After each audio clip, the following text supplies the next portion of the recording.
Amakuru atari meza cyane, ngira ngo mwese muri kugenda muyabona acicikana uyu munsi. Ibintu byakaze byahindiye isura guys, ibintu ni danje muri application yacu ya HiFarmer. Ngira ngo ibintu birakaze, abantu benshi bari kuvugishwa bitewe n'ikibazo cyavutsemo. Iki kibazo ntabwo twigeze tugitekereza, nta nubwo twigeze tukitegura. Ngo haye ikaze udahwema gukurikirana ibiganiro bya Kigali Creators ni online business. Niba wifuza kujya ubana natwe mu biganiro byacu bigiye bitandukanye, nakwibutsa gukora subscribe ndetse ugafungura n'inzogera kugira ngo utazagicikwa n'ibiganiro byacu umunsi ku wundi. Inkuru mbi rero ku bantu mwese muri kumayininga iyi ngiyi bita HiFarmer cyangwa se iyi live abantu muri kuyikoreramo, murabizi yuko ibintu byo kubikuza byagoranye. Hari uburyo bwinshi twari twagerageje bwo kubikuza, ariko byo muri bwo ntabwo buranoga neza. Turacyakomeza kugerageza gushaka uburyo twagenda tubunozamo gake. Ni ukuvuga ngo rero, ngira ngo murabizi, iyo uje ubundi twakoraga hano kuri withdraw nk'ibisanzwe. Wamara gukora kuri withdraw ukaza ukemeza hano hasi nk'ibisanzwe. Ngira ngo urabona ko turi mu idolari 0.1 ko aribyo twari twemeye kubikuza twebwe kugeza uyu munsi, ariko ntabwo biri gukunda. Wamara kwemeza ugatuza hano hasanditse withdraw hano hasi ahangaha, ngira ngo urabizi neza uko byagendaga. Ukaza ukemezaho, wamara gukirikaho bagahita baguhitishamo amadresse agiye atandukanye. Ubu tuvugana rero urabona ko ibihugu baduhaye Philippine, ngira ngo urayibona hano hejuru ko ariyo bari kuduhereza. Iyi Philippine urabona uburyo bwo kubikusamo Gcash, Lazada ndetse na mobile recharger. Ngira ngo hano urayibona. Ibi byose ni uburyo udashobora kubona uko ubikuza wemeje kuri mobile recharger. Urabona ko hano badusaba phone number za hari ahantu nazo dufite. Ubaye hari umuntu w'inshuti yawe uzifite, wazishyiramo ukabikuza, ubundi amafaranga akayakugarurira. Ndayizi ko hari abantu bafite amadolari agera mu 10, amadolari idolari rimwe, amadolari 0.3, 0.1. Ibyo byose bwari uburyo bwo kubikuza, ariko uburyo bwose ndabona kugeza iyi nshuro bitari gukunda, ibintu byaje kugorana. Ujemo hano rero ukemeza hano ku bihugu, ukemeza gutya ukaza ukemezamo aha ku bihugu. Hari igihugu nari nabonye twagerageza gukoresha, ariko nacyo finally bambwiye ko bitari kugenda neza. Urabona ko waza ukemezamo hano ukabonamo ibihugu. Ibindi bihugu byose hano wagera mugiye kubikuza, dore ibyo bagenda bakwereka. Urabona dushyize muri Pakistan, bagushyiramo uburyo bwo kubikuza utwe ntabwo tuzi. Waza washyira muri Indonesia, naho bakwereka ibyabo.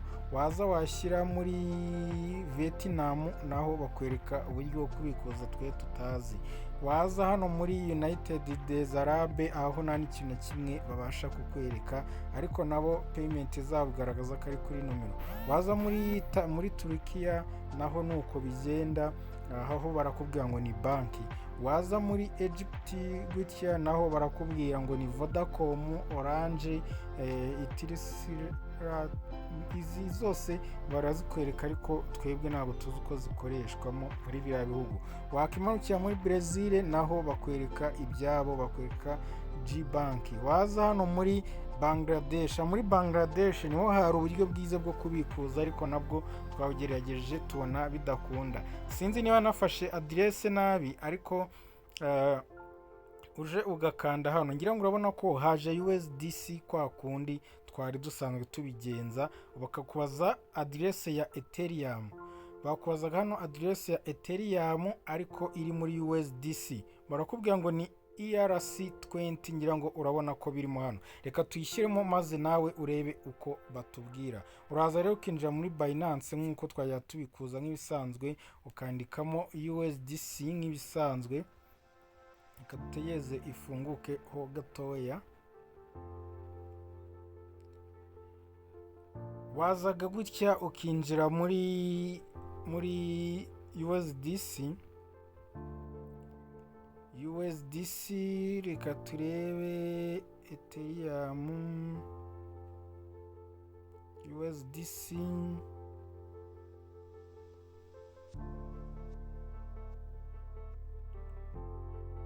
wazaga muri USDC, sorry gatana nibeshye, wandika hano uraza ugasacinga USDC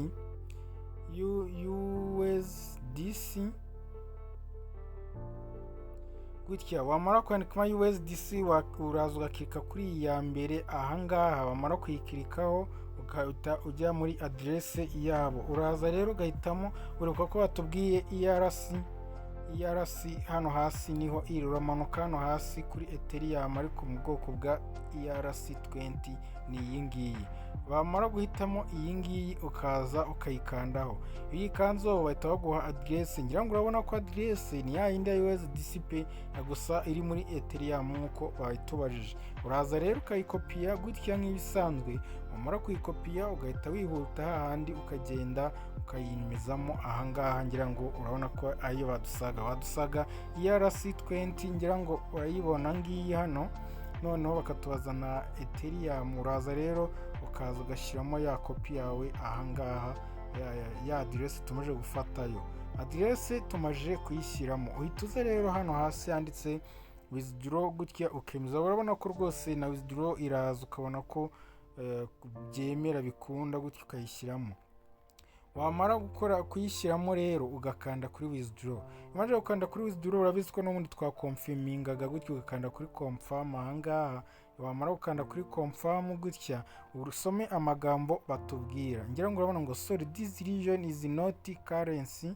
Reka twongere tubikore urebe nanone. Urakanda kuri withdraw ukonfirminga, arakubwira ngo this country region is not currency, supported. Urumva ko baratubwira yuko iyi supported yaho itari gukunda. Urumva ko birakomeje kugorana guys. Rero mu gihe tugishakisha uburyo bwo kubikuza amafaranga yacu twakoreye ahangaha, turagusaba kudacika intege cyangwa ngo uhagarare gukora, ukomeze ukore ushyizemo imbaraga. Natwe turi gushaka uburyo bwo kuba umuntu yabikuzamo ahangaha bigakunda, kandi turizera neza yuko biri buze kuba byakunda. Reka rero twongere tugerageze dushakishe amakuru agiye atandukanye y'ukuntu tugiye kubikuza ayo madolari yacu dufiteho. Ngira ngo byanga bikunda biraza kuba byagenda neza. Ndakwibutsa yuko kandi ikindi kintu ugomba kumenya nuko abantu bambajije ibijyanye na Iwacu Soft nabonye nayo yarabaye nka scam, yahinduye ibintu byinshi. Uburyo busigaye bumwe bwo gukoreramo amafaranga n'uburyo bwo gushoramo amafaranga. Iwacu Soft nayo yagiye ibivangavanga, byatumye rero nayo tubasha guhagarika kuba twayikoresha. Ubwo rero mu gihe tukibashakira izindi update, reka twongere tube tubaretse tuze guhura mu zindi video zacu dushaka izindi update. Abandi bantu kandi bigeze kutubaza ukuntu umuntu azamura level yiwe kugira ngo abashe gukoreramo amafaranga menshi. Birakunda kandi birashoboka. No kuvuga ngo uraza ukaza hano muri withdraw nk'ibisanzwe, warangiza kuza muri withdraw ukaza hano ku ruhande handitse shop gutya, ugakanda kuri shop. Wamara gukanda kuri shop bakakwereka amafaranga ufiteho. Ngewe ngira ngo urabona ko mfiteho 0.42, ariko 42 nge ntabwo byamfasha kugura uno murinzi. No kuvuga ngo uraza ugakanda ahangaha kuri redeem kuri 0.5 kanze ku idolari. Ubwo no kuvuga ngo waba ugiye kugura igihe kinini kurushaho, ariko uraza ugakanda ahangaha gutya ugakora redeem. Wamara gukora redeem gutya, nge bashobora kumbwira ko nayo mfiteho. Urabona ko bambwiye ko nayo mfiteho. Imaze gukora redeem rero uhita ugura aka gapusi kabasha kugukorera iminsi 7. Ni ukuvuga ngo kagukorera iminsi 7 gute? Uyu umaze kukagura uko dusarura ahangaha ko kagusarurira udahari amasaha 28 kuri 28, kakabikora mu gihe cy'iminsi 7. Numara gukandara ukaguze, uraza usange hano handitse battle gutya, uraza usange aka kantu kiyanditseho iminsi iri kwibara, bakwereka iminsi n'amasaha. Ubwo no kuvuga ngo wowe igihe udahari, igihe uzaba utari gukora, wemerewe kuzaza ukajya kakagusarurira wowe nta kintu na kimwe ukoze, na kimwe wigendeye wibereye mu kazi kawe, kakaba kabasha kugusarurira. Reka dutegereze amadolari 0.5 bigere, noneho tumugure urebe. Birikora, ni ibintu byikora automatically. Ndakwibutsa gukora subscribe, ugafungura inzogera kugira ngo utazicikwa n'ibiganiro tukugezaho umunsi kundi uko bukeye nuko bwije. Abandi bantu kandi mugenda mutubaza buri munsi kuri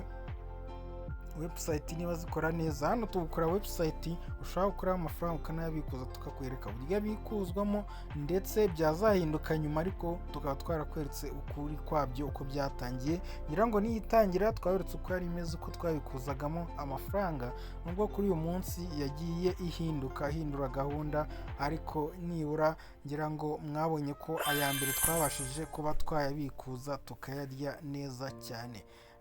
Ndabona biri gutinda, rero reka dutegerezemo gakeya twuzuze amadolari 0.5 tubashe kubikuza, urebe uburyo bikorwamo. Guys, nyuma yo kuzuza 0.5 rero nta kindi dukora, turaza rero nyine tukareba hano hejuru niba twemerewe kuba twabikora. ngira ngo urabona ko twamajije kuzuza amadolari ajya muri 80, 0.81. uraza rero wakaza ukaguraho ariya 0.5. 0.5 yuje ugakanda hano kuri withdraw nk'ibisanzwe. nta kindi kiba gisigaye ni ukuba wagenda ukaza ukagura uriya housekeeper uzajya ugusarurira kwa kundi twebwe twajyaga tubikora. uraza rero hano ku ruhande ugakanda kuri shop, wamara gukanda kuri shop ukategereza ukamanuka hano hasi. ngira ngo urabona hano hasi handitse redeem. urabona twemewe 0.5 kuko hano 0.1 ntago ubyemerewe, wemerewe kuri 0.5 housekeeper 7 days. urabona ko agukorera iminsi 7. ni ukuvuga ngo muri cya gihe wowe uba udahari nguze usarure muri rya joro, urabizi ko amasaha menshi umuntu amara asa nk'uryamye cyangwa ugiye mu kandi kazi, rero we araza akagusarurira nta kindi ukoze na kimwe, wowe wiberewe mu byawe. ni ukuvuga ngo ushobora gusanga yagusaruriye nka miliyoni zingahe z'amagolde ndetse n'amarevo yawe yazamutse. urabona yuko housekeeper wacu yamajije kuba tayari. urabona nguyu ahangaha, urabona ko byahindutse bya bato byavuye hajeho iminsi 6. ni ukuvuga ngo ubu byatangiye kubara amasegonda n'iminota.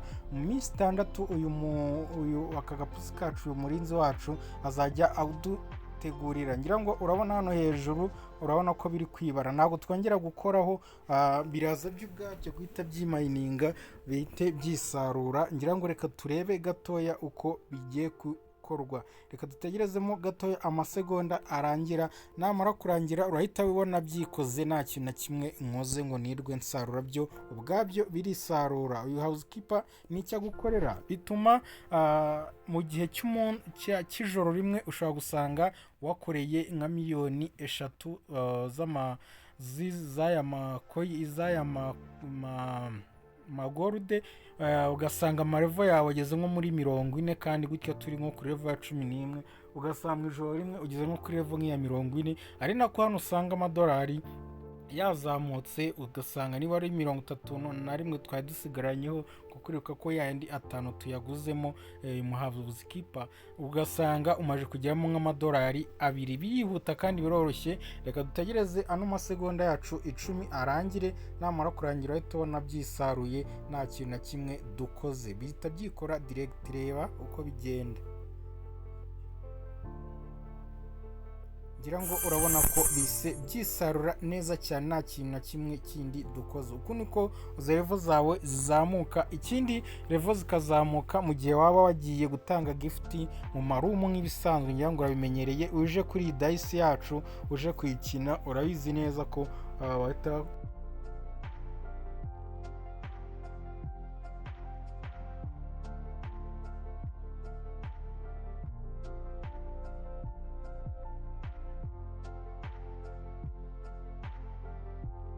bisanzwe bimeze. Nuko rero bikorwa, nta kindi gikomeye kirimo, ni ibintu byoroshye cyane.